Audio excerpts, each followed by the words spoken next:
génial, un joli châssis. Vous voyez ce que je vois, les mecs? Je l'ai en visuel. J'avoue que j'aurais bien la même. On n'a pas le droit de toucher, mais on a le droit de rêver un peu. Je vais me rapprocher. Excusez-moi, mes amis et moi, on se demandait si, par hasard, vous pourriez vous pousser pour qu'on puisse voir. Elle est trop belle, cette télé. J'aimerais bien la ramener chez moi. Bill, je suis pas marié, mais c'est pareil quand on est amoureux. Oui, sauf qu'avec elle, tu peux l'allumer et t'endormir sans te faire engueuler. 3000, c'est un amour que je peux pas m'offrir. Non, les gars, j'ai une petite surprise pour vous. Celle-ci, c'est le modèle d'Expo. Et il porte une légère éraflure planquée sur le côté. Avec nos tarifs en tant qu'employé, ça nous la laisse à 1000. Quand je pense que ma paye est partie dans les freins de ma voiture. Si on l'a à 1000, c'est une bonne affaire. Ouais, j'envisageais de me l'offrir à ce prix-là, mais il faut que j'économise pour me faire un tatouage couleur. Tu vas te la payer? Ah non, même à ce prix-là, Judy ne vaudra jamais. Ce qui est injuste parce que je bosse dur pour gagner ma paye. On demande un vendeur au rayon salle de bain. Pas moi. Pas moi! Ouais. You can read me, baby, like an open book. Stop me dead in my tracks with only just one look. Now when the lights go down, and when it comes to you and me, girl, ooh, you turn me inside out. I'm still in love with you today, 'cause you make me happy.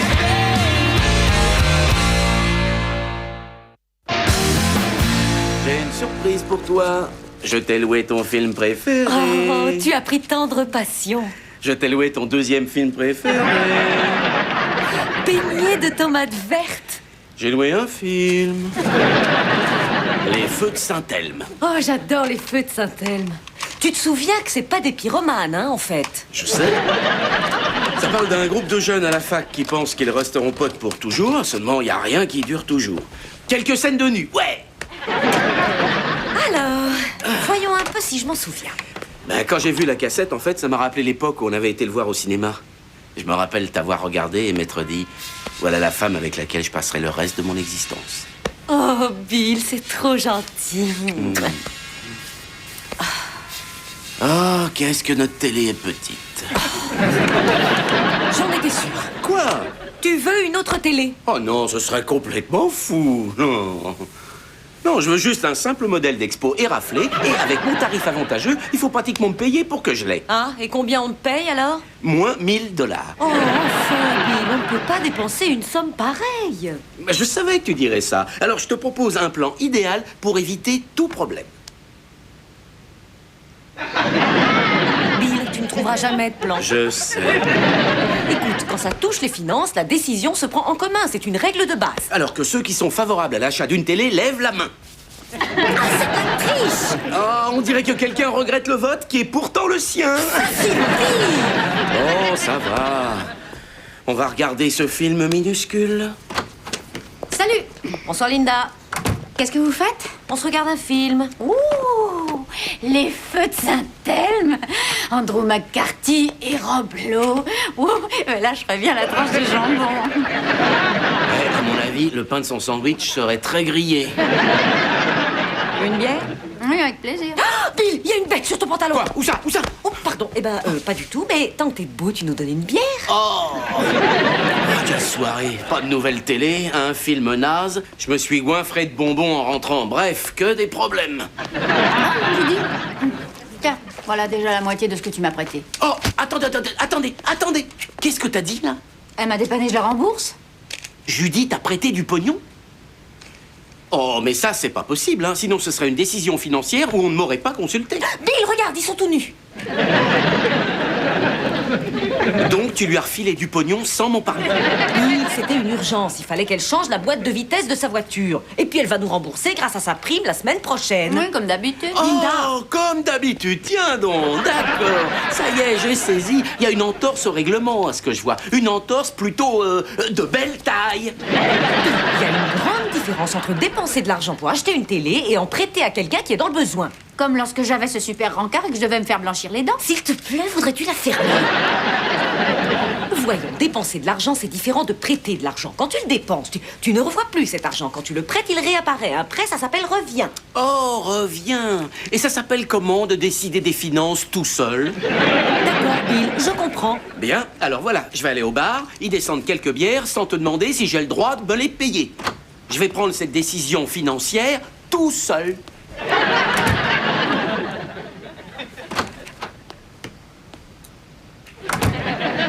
Il y a 20 $ dans mon sac. Merci. Avec Judy, on a décidé qu'on pouvait pas se l'offrir.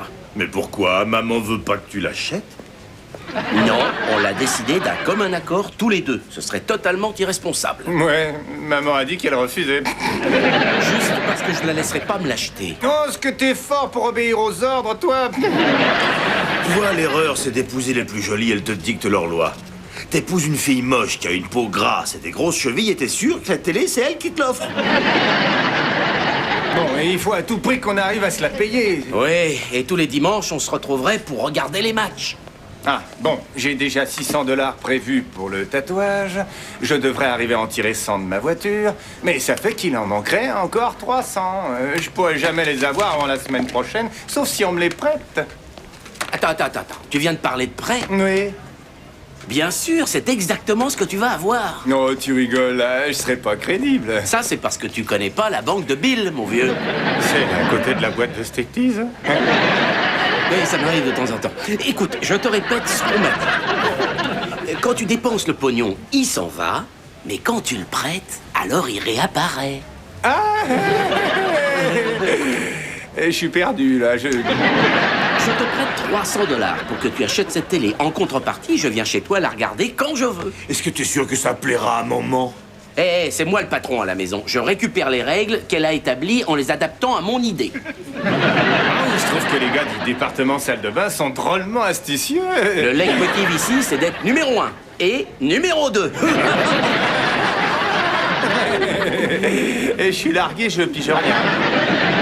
Maman, qu'est-ce qui se passe? L'eau était tellement froide que j'ai failli mourir sur place. C'est normal, la chaudière a rendu l'âme ce matin, Lorraine. Tu n'as pas vu l'écriteau que j'ai mis sur la porte de la salle de bain?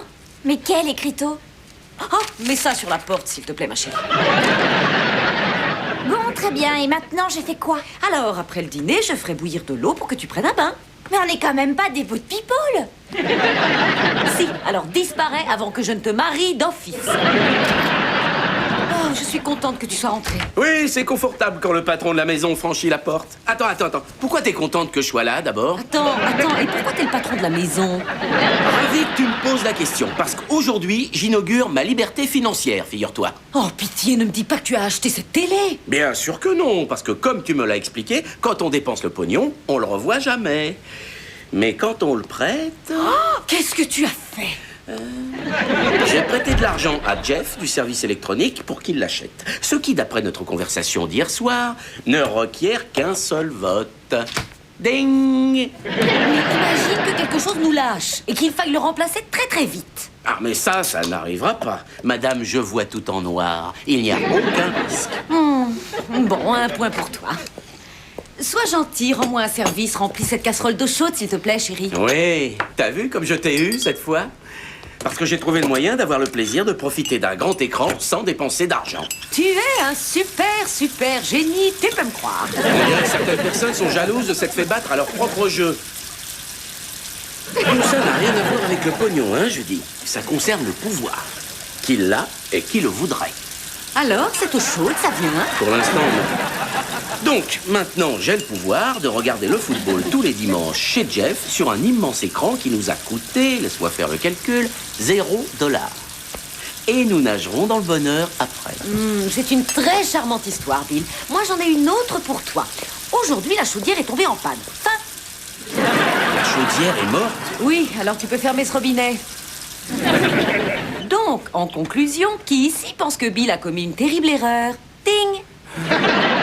C'est impossible que la chaudière soit morte. Oui, et il faut la remplacer. Donc, tu vas aller voir Jeff et récupérer le prêt. Et si toi, t'allais récupérer ce que t'as prêté à Linda? C'est fait, mais ça ne suffit pas pour acheter une chaudière. Dans ce cas, je vais réparer celle que nous avons déjà. C'est moi le patron ici, non? Oh, Bill, tu n'es pas un bricoleur. Ça, c'est faux. J'ai réparé la rampe quand on va à la cave. Alors, je vais réparer cette chaudière. Ah! Saleté de rampe! récupérer ce que j'ai prêté à Jeff. Bien. Oh, salut, Carl. Je croyais que tu bossais pas aujourd'hui. Je bosse pas, je suis un panne de télé. Mais pourquoi t'as mis ton uniforme? Parce que je veux pas avoir l'air d'un ringard qui regarde des dessins animés son jour de repos. T'aurais pas vu Jeff? Sûrement pas, je supporte pas les gens malades. Quoi? Ah, parce que t'es pas au courant. Jeff s'est pété le pelvis en transportant la super télé qu'il s'est payée. Total, il est au repos forcé chez sa mère. Il s'est pété le pelvis, c'est horrible. Oui, c'est horrible. Il faut qu'il reste au lit pendant au moins 2 mois devant son super écran télé pendant que le médecin soigne son pelvis. Et si tu sais pas où est le pelvis, c'est dans cette zone. Comment il fera pour assumer la nourriture, le loyer, pouvoir rembourser son emprunt? J'ai organisé une collecte pour lui. Ah, c'est génial, Carl. Combien tu as? 1 ou 2 dollars, grand max. Non, tu plaisantes, faut avoir plus que ça. Oui, mais les gens sont pas très généreux quand on mentionne le nom de Jeff Hackman. Attends une minute. C'est Jeff Hackman? Oh, bon sang, j'ai accordé un prêt à Hackman, l'homme qui ne rembourse jamais. Tu sais d'où il tire cette réputation? La ferme. Ton bain est assez chaud maintenant. Ouais, presque. Je trouve que ça craint. Combien de temps on va rester en panne? J'en sais rien, une petite journée encore. Tu sais, je vous ai entendu, toi et papa, parler finances. J'ai un nouveau programme qui vous aiderait. Eh oui, bien sûr, c'est une très bonne idée. Combien tu crois qu'on pourrait tirer de ton ordinateur?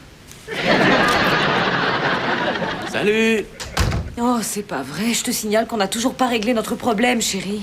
Non, mais je t'apporte des fleurs. Tu dépenses de l'argent en fleurs. Non, quelqu'un les a envoyées à Jeff. Pourquoi est-ce qu'on lui envoie des fleurs? Oh, est-ce qu'il est mort? Non. Il s'est uniquement cassé le pelvis. Quoi? Mais comment? En transportant la télé. Donc j'imagine que tu n'as pas récupéré l'argent. Franchement, quel égoïsme. Un type se casse le pelvis et toi, tout ce qui t'intéresse, c'est le pognon. Parfois, crois-moi, je dis, tu me mets très en colère. Tout ce cirque où tu fais semblant d'être en colère, ça ne marche jamais. Ça me rend fou, moi. Continue, Bill. Le spectacle commence à devenir intéressant. Figure-toi que je me demandais, en rentrant, pourquoi on n'a pas d'argent. Qu'est-ce que tu dis? Oui, c'est toi qui règles toutes les factures ici. Et tu as l'air d'être bien sûr qu'on n'ait pas d'argent. Moi, je te signale que je suis un professionnel. Je te parie que si je regarde tes livres de compte, je trouverai sûrement une centaine de dollars. Oh, toi, tu ne pourrais pas trouver 100 $ dans une pile de billets de 100 $. D'accord. Montre-moi les comptes alors. Ou aurais-tu peur que je puisse découvrir que t'en planques? Oh, d'accord, Bill. Partons à la chasse de l'argent caché. À mon avis, on va bien s'éclater. Commençons par le dossier bleu. Oh, le dossier bleu. Bon, alors voyons si je peux comprendre quelque chose. Très bien. Voilà notre relevé de banque du mois. D'un côté, ce qui rentre chaque mois, de l'autre, ce qu'on dépense. Oh, mais on se fait plus d'argent qu'on en dépense. C'est une bonne nouvelle, ça. Ce serait effectivement le cas s'il n'y avait pas le dossier rouge. D'accord, je constate déjà qu'on ferait des économies en ayant un seul dossier. Très juste, Bill. Mets 39 cents dans la colonne. Parfait, voilà. On se sert du dossier rouge pour répertorier tous les frais en cours comme ceci, Bill. Le relevé de carte bancaire. Waouh, quel idiot nous a accordé un tel crédit. Et puis, il y a les imprévus, la facture du médecin, du dentiste, plus les activités scolaires, cantine, cours de danse, les voyages scolaires, et puis les frais qu'on paie tous les mois. Les traites de la maison, le téléphone, le gaz, l'assurance de la voiture. Stop, c'est bon. Et ce mois-ci, c'est très dur, Bill, parce qu'il faut changer les pneus, il faut payer la taxe foncière. Donc, tu comprends pourquoi tu ne peux vraiment pas prêter d'argent. Mais toi, t'en as prêté à Linda. Imagine qu'il lui soit arrivé quelque chose. Qu'elle se fasse renverser par une voiture. Ou pousser sous un train. Ou encorner par 2 taureaux qui avancent l'un vers l'autre, tête baissée. Bien piétiner Je par... vois que tu as réfléchi à la question. J'ai parfois un certain mal à trouver le sommeil. Mais pour te dire, Bill, c'est un exercice difficile que j'affronte seul. À chaque fois que je veux parler finances, tu réponds blablabla. Judy, à ma décharge, c'est juste parce que tout ça, c'est casse-pied et complexe. C'est exact, Bill. Seulement, je le fais pour nous. Et si tu m'en as confié la responsabilité, ça veut dire que tu ne peux plus te plaindre. D'un autre côté, c'est vrai, j'aurais dû discuter de ça avec toi avant de prêter de l'argent à ma sœur. Merci. Je t'en prie. On est bien d'accord, je ne regarderai plus le dossier bleu, c'est ça? Oui. Maintenant, il faut récupérer ce que tu as prêté à Jeff. Je ne crois pas que Jeff ait la somme sur lui. Peut-être pas, mais il a une super télé grand écran qui est pour un tiers à nous et un reçu. Alors allons-y. Oh, qu'est-ce que tu es maligne. Pourquoi tu m'as épousé? Parce qu'à mon avis, j'avais trop bu la veille.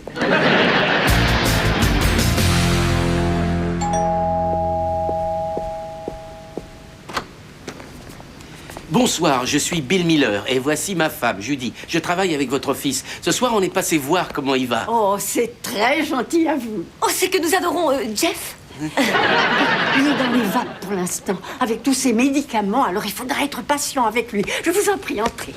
On lui a acheté un bouquet de fleurs. Oh, merci. C'est très gentil à vous. Oh, c'est la moindre des choses pour notre cher ami Jeff. Ça fait longtemps que vous connaissez mon fils. Il dort, là? Je crois, oui. Ça fait 15 ans, oui. Donc, vous le connaissiez quand il était avec Annie. Oh, oui, Annie. Heureusement qu'il s'est débarrassé d'elle, hein. Elle est morte. Ah. Quand quelqu'un meurt, quelquefois, on ne veut pas que les autres le sachent. Et si on allait les mettre dans l'eau? Oui, je vais chercher un vase. Ok, je vais distraire sa vieille mère et toi, tu secoues le cocotier. Quand bon sang, on est tombé bien bas.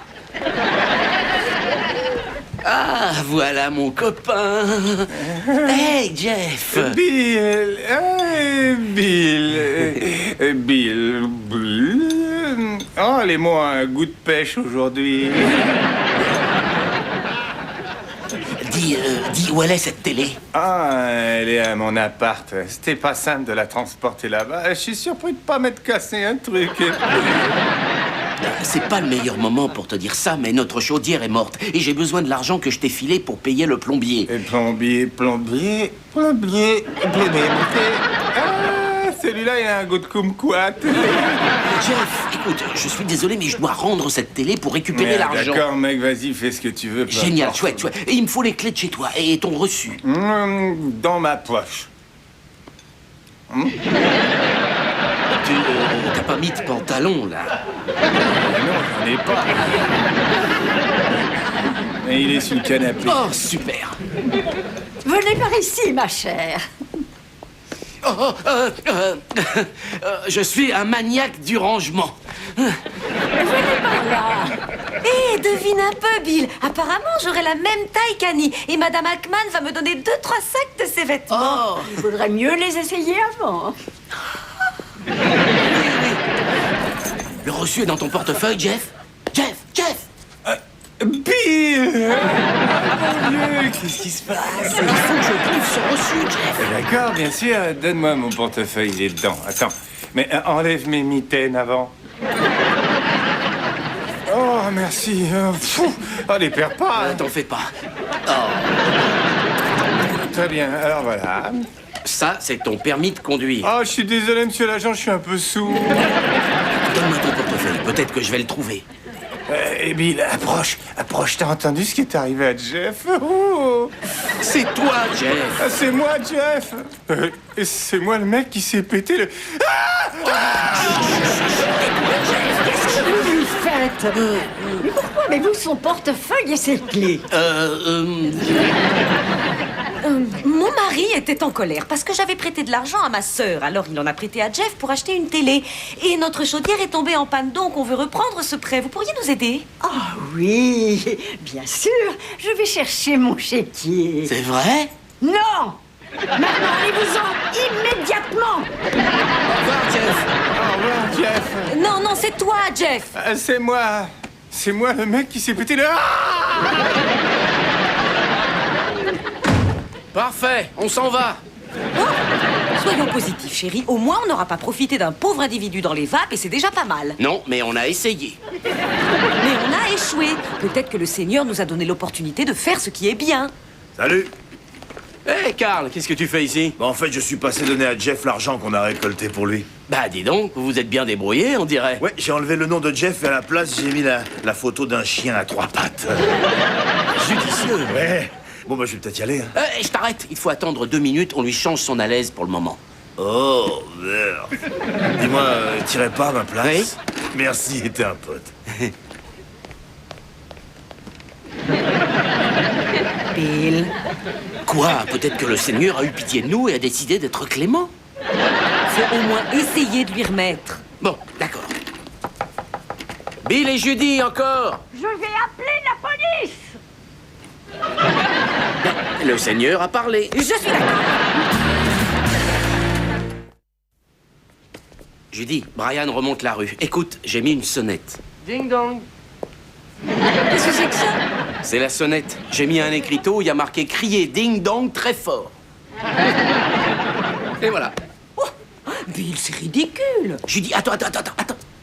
Ding dong. C'est très très drôle, non? Et il va faire ça combien de fois, tu crois? J'en sais rien. Tu veux parier? Ding dong.